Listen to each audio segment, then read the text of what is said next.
आप किसी पेमेंट का इंतजार कर रहे हैं और आपको जिस शख्स से पेमेंट लेना है उसने आपको चेक भी इशू कर दिया, लेकिन जब आप उस चेक को जमा करते हैं वो बाउंस हो जाता है, तो कितनी मुश्किलों का सामना करना पड़ेगा। और ऐसे ही कई मामले जो हैं अदालतों में भी पड़े हुए हैं, वहाँ अंबार लग गया है। 33 लाख से ज़्यादा मामले जो हैं अप्रैल 2022 तक चेक बाउंस होने के पेंडिंग अदालतों में पड़े हुए हैं। अब सरकार नए प्रावधान ला रही है ताकि चेक बाउंसेस को रोक सके। इसी पर हम बात करते हैं। और अगर आप इस तरह की स्थिति का सामना करते तो आपको अभी क्या करना चाहिए। सुप्रीम कोर्ट के वरिष्ठ अधिवक्ता अनिल कर्णवाल मेरे साथ जुड़ रहे हैं। कर्णवाल सर नमस्ते, मनी 9 पर बहुत स्वागत है आपका। सबसे पहले तो सर मैं आपसे यही पूछना चाहूंगी कि अभी जब चेक बाउंस का कोई सामना करता है तो मौजूदा प्रावधान क्या है, वो इसकी शिकायत कैसे कर सकते हैं। क्रिमिनल कोर्ट में जाएं, सिविल कोर्ट में जाएं, वकील के साथ ही जाना होगा अगर आप कोर्ट का रुख कर रहे हैं।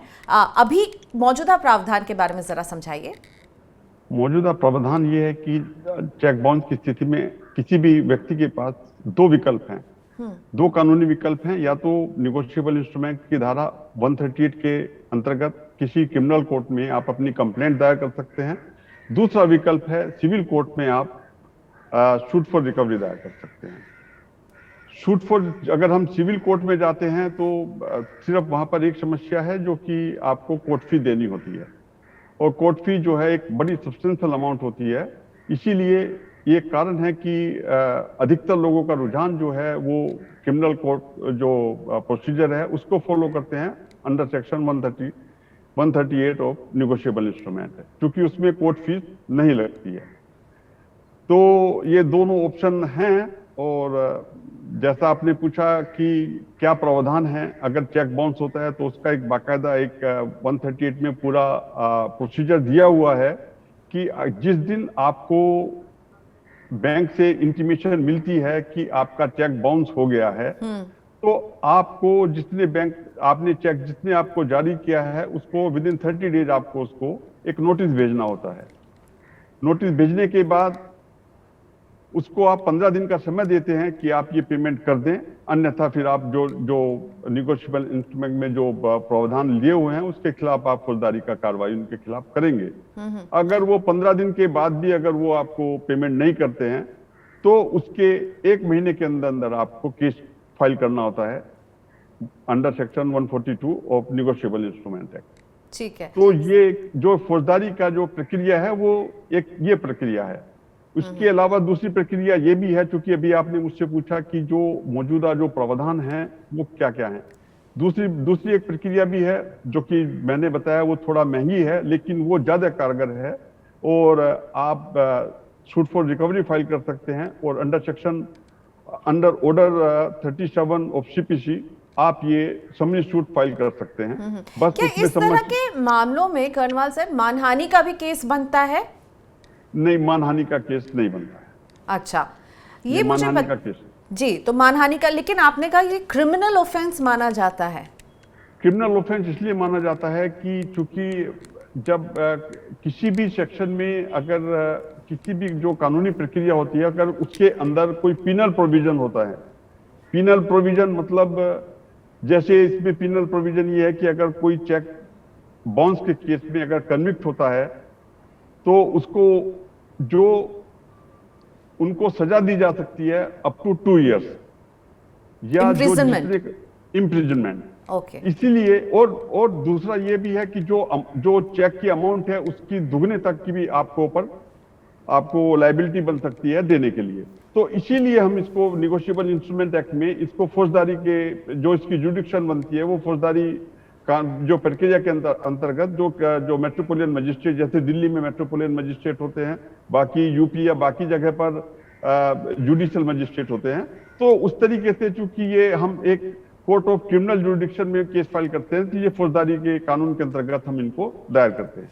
जी जी। कर्णवाल सर, ये केसेस कितने लंबे चलते हैं? जो आंकड़ा हमारे पास है वो बता रहा है कि अप्रैल 2022 तक कुछ 33,44,000 के आसपास केसेस जो हैं वो पेंडिंग पड़े हुए हैं। इनको निपटाने में बहुत लंबा वक्त लगता है क्या? क्योंकि इतना बड़ा आंकड़ा है, देश में कई इलाके हैं जैसे महाराष्ट्र, राजस्थान, गुजरात, दिल्ली, उत्तर प्रदेश में जाइए मामले लंबित हैं, तो बहुत वक्त लगता है क्या इन्हें निपटाने में? मैं वही कह रहा हूँ कि देखिए स्थिति कितनी भयानक है 138 के मैटर्स की कि सुप्रीम कोर्ट को 2020 में सो मोटो उन्होंने कॉग्निजेंस लिया और इस पे एक स्पेशल बेंच बना करके वो सुनवाई उन्होंने की है। बाकायदा एक कमेटी बनी है, कमेटी ने बाकायदा केंद्र सरकार को सुझाव दिए हैं कि क्या क्या चीजें हैं। और अभी जो आप अपने इंट्रोडक्शन में बता भी रहे थे कि 33 लाख, जो 33 लाख का जो आंकड़ा है वो अप्रैल 2022 का है। 26 लाख का आंकड़ा नवंबर 2021 का था, जो कि अप्रैल 2022 में ये आंकड़ा 34 लाख का हो गया है। और अब हम अक्टूबर 2022 में बैठे हैं, तो आप सोचिए अभी अभी ऑफिशियल फिगर हमारे पास नहीं है कि ये आंकड़ा कितना है। नेचुरली ये आंकड़ा 40 लाख से भी ज्यादा जा चुका होगा। और कहीं भी कोर्ट में जाइए कि जो जो जो मजिस्ट्रेट की कोर्ट है वो ओवरबर्डन है। और इसमें समस्या ये है कि आपको फॉर एग्जांपल आपको 10 लाख का चेक है, लेकिन आपको कोई कोर्ट फीस नहीं पे करनी है। इसीलिए हर आदमी ये चाहता है कि मुझे कोर्ट फीस से ना अदा करनी पड़े और मेरा एक कोर्ट में मेरा मैटर चला जाए।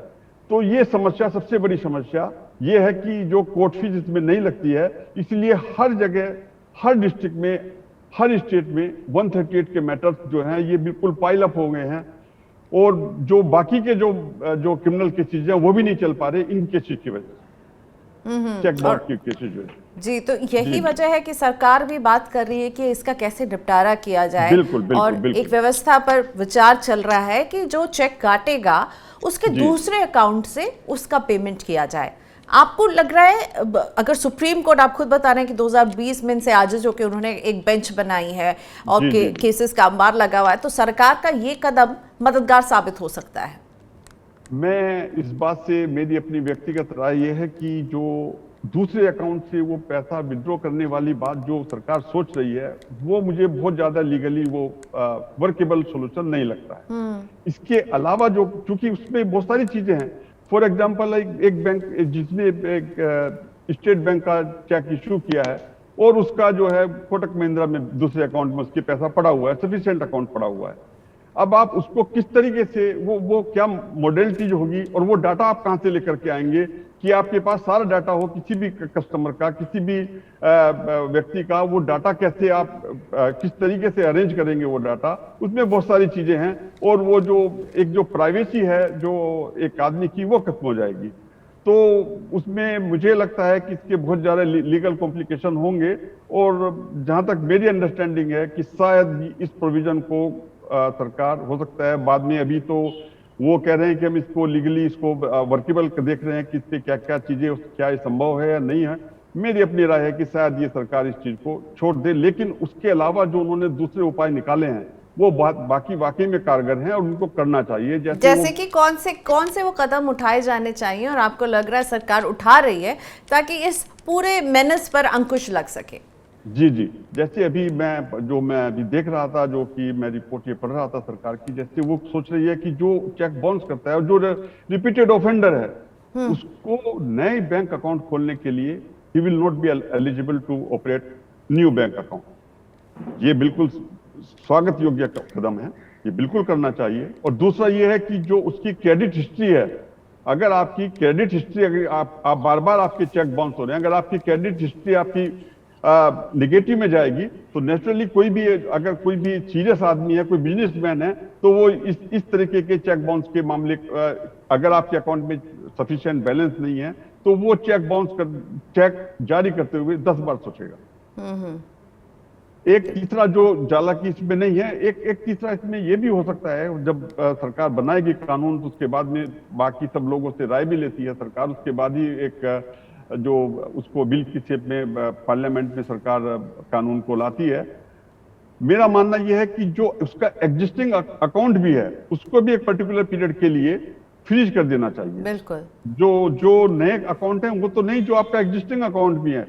देखिए, एक कोई जेन्युइन आदमी है, मान लिया मेरे अकाउंट में फॉर एग्जांपल 2 लाख रुपए पड़े हुए हैं, मुझे नहीं, मैंने अपनी पासबुक अपडेट नहीं कराई है और मैंने किसी को 2,10,000 का चेक दे दिया। मुझे इंप्रेशन ये है कि मेरे अकाउंट में ज्यादा पैसा पड़ा हुआ है, मुझसे बोनाफाइड मिस्टेक हुई है और वो चेक बाउंस हो गया, दैट कैन अंडरस्टैंड। लेकिन एक पर्टिकुलर इंसान जिसके अकाउंट में 5,000 पड़े हुए हैं, वो बराबर with mala fide intention to cheat someone, वो चेक पे चेक इशू किए जा रहा है। तो उन लोगों के खिलाफ जो हैबिचुअल ऑफेंडर हैं, जो रिपीटेड इस चीज को करते हैं, उनके खिलाफ तो वाकई में बिल्कुल आप देखिए कि मतलब ऐसे सख्त नियमों की जरूरत है कि कोई जब चेक काट रहा तो वो अपने बैलेंस को चेक करे, नहीं तो उसके बैंक अकाउंट के बैंक के लेवल पर सख्त कदम उठाने की यहाँ पर जरूरत है, ताकि इस तरह के केसेस जो हैं उन पर अंकुश लग सके। कर्नवाल साहब, मैं कुछ सवाल अपने दर्शकों के भी आपके सामने रखना चाहूंगी, चेक बाउंस से ही जुड़े हुए हैं।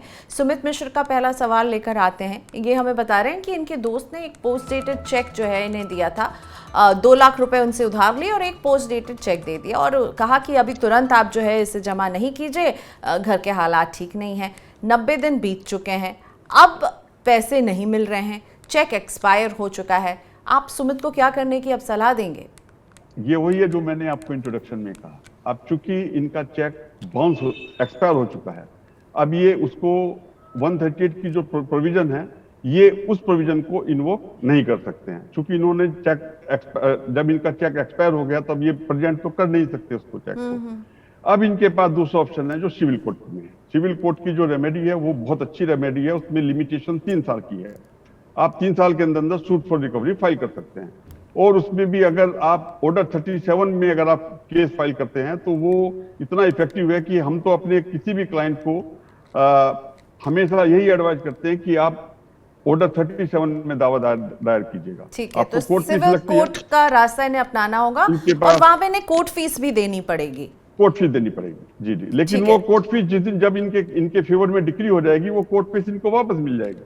ओके, तो कोर्ट फीस देने से जो है घबराइए नहीं और इस वजह से आप केस ना दायर करें, ये नहीं सुमित गलती कीजिएगा आपका, क्योंकि चेक एक्सपायर हो गया है तो हमारे एक्सपर्ट बता रहे हैं कि आपको कोर्ट जाना होगा और सिविल केस जो है दायर करना होगा। लिमिटेशन 3 साल की है आपके पास, यानी 3 साल के अंदर इन्हें कर देना होगा। 3 साल के बाद जो है वो देरी हो जाती है और कंडोनेशन ऑफ डिले वगैरह आपको जो है फिर दायर करना पड़ता है।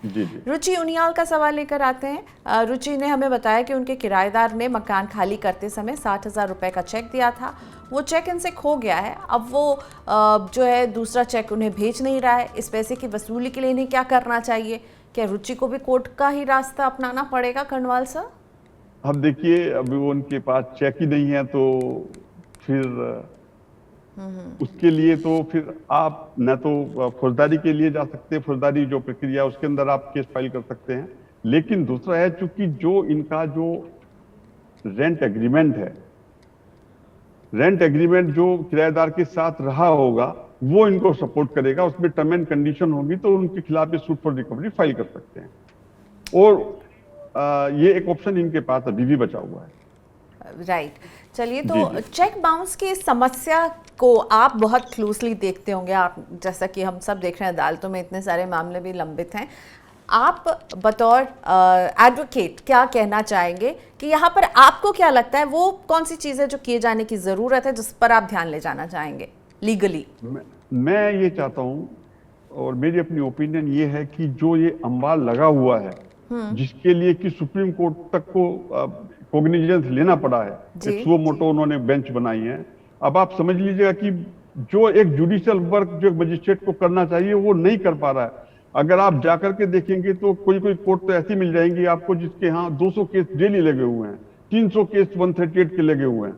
इट इज, अगर आप एक ह्यूमन पॉइंट ऑफ व्यू से आप देखिएगा कि इम्पॉसिबल है कि एक आदमी 200 केस का डिस्पोजल कैसे करेगा एक दिन में।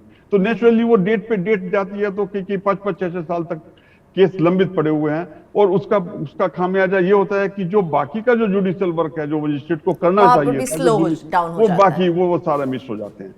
उसके लिए अगर सरकार तो एम्पावर्ड है कि अगर क्रिमिनल केस में भी अगर आप जाते हैं, कोई भी चीज अगर आप करते हैं तो उसको आप कोर्ट फीस का प्रावधान लाइए ना, इसके ऊपर कोर्ट फीस का प्रावधान क्यों नहीं लाते हैं आप?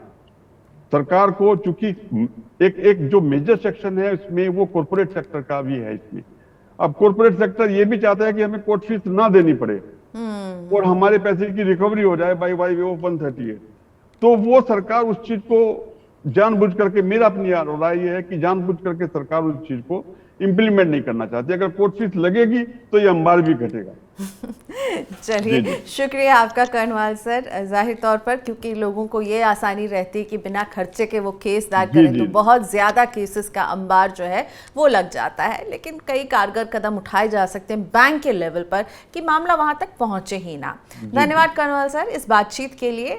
बहुत कुछ आपने हमें बताया जो हमें नहीं पता था। शुक्रिया, फिर आगे मुलाकात होगी। आज के लिए धन्यवाद। Thank you.